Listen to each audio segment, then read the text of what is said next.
We were 19 years old, living in a basement apartment, only 1 block away from 100 possible adventures on St. Lawrence Boulevard.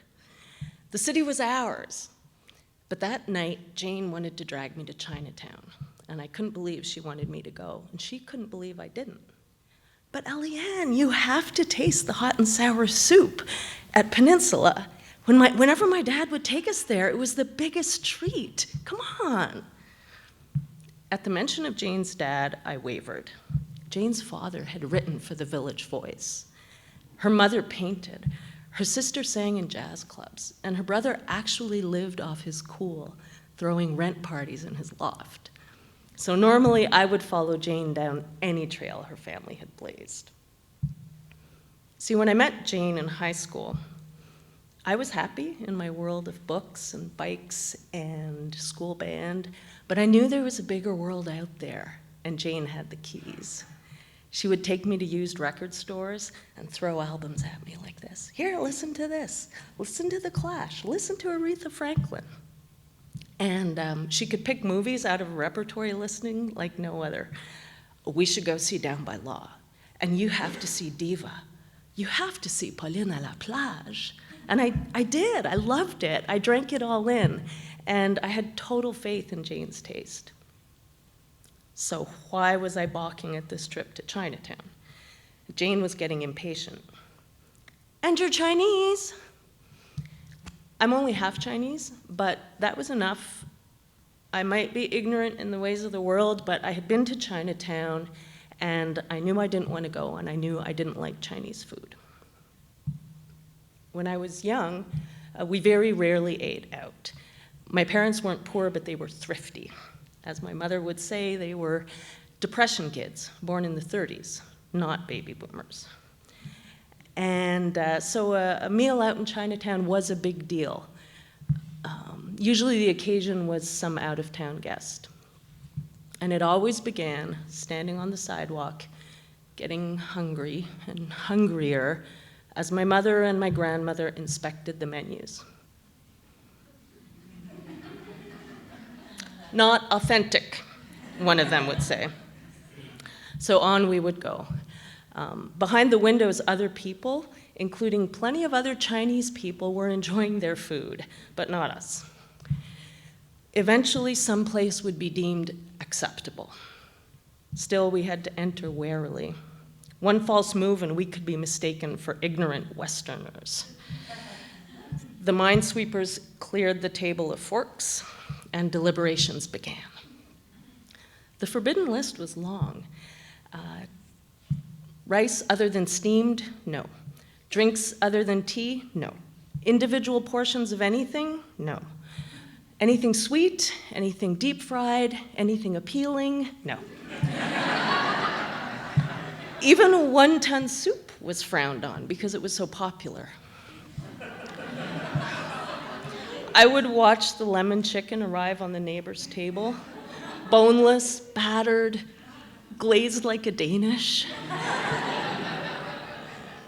And then someone would locate the list of dinner specials, handwritten in Chinese, and another round of negotiations would begin. I couldn't read the characters, but I didn't have to know that when the food arrived, it would be full of things I found revolting. Bones, mushrooms, a fish with its face.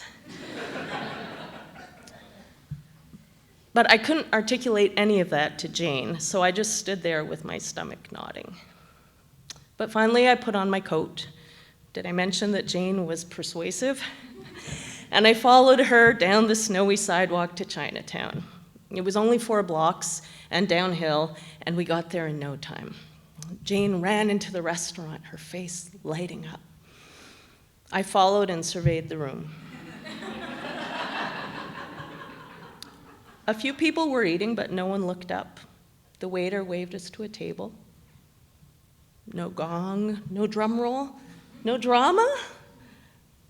And it dawned on me that I was just in a restaurant, not in a courtroom, and no one was judging me by the food I would eat. So we sat down and ordered our soup. Now, no one but Jane could have convinced me to order a food with a name as unappetizing as hot and sour. And when the waiter ladled it out, all those unidentifiable ingredients suspended in a rusty-looking broth, only Jane could get me to try it. I took my first spoonful, and maybe you can guess the next bit. That mix of vinegar and fire and chewy and slippery and gelatinous completely upended everything I thought I knew was weird and what was wonderful. I surrendered to that soup with the bliss of a convert.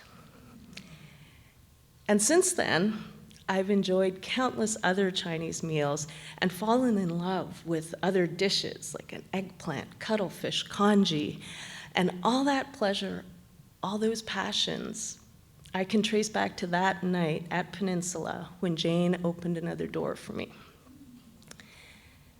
And that's the story of how my friend succeeded where my family had failed in handing me my birthright, the glories of Chinese cuisine.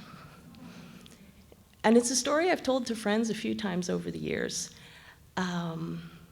But as I was looking for details to tell it just right, I realized that it didn't actually happen that way. Jane really did drag me to Peninsula one winter night, and their hot and sour soup really was the first of many wonderful meals, wonderful Chinese meals that I was finally able to share with my family. So I will always be grateful to Jane for that. But as I was trying to summon up that momentous first spoonful, I remembered it wasn't until the second time we went that I tasted the hot and sour soup. That first time, what I ordered was corn and crab meat soup, mild, eggy, and oddly comforting.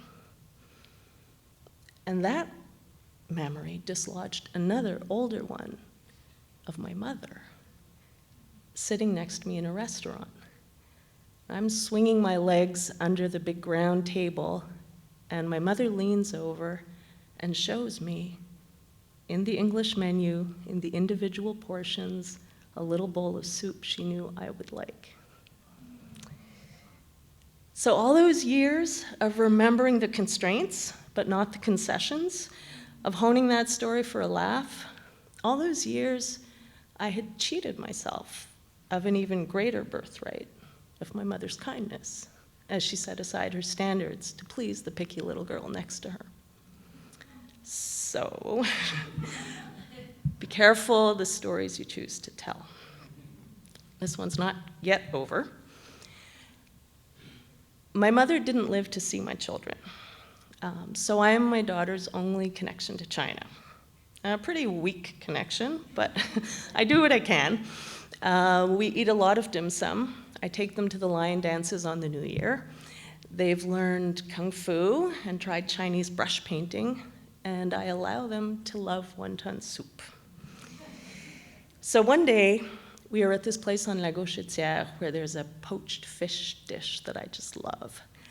But I knew my girls wouldn't care for it, so they could order something else. And my younger daughter's looking through the menu, and she says, "Oh, they have General Tao chicken." And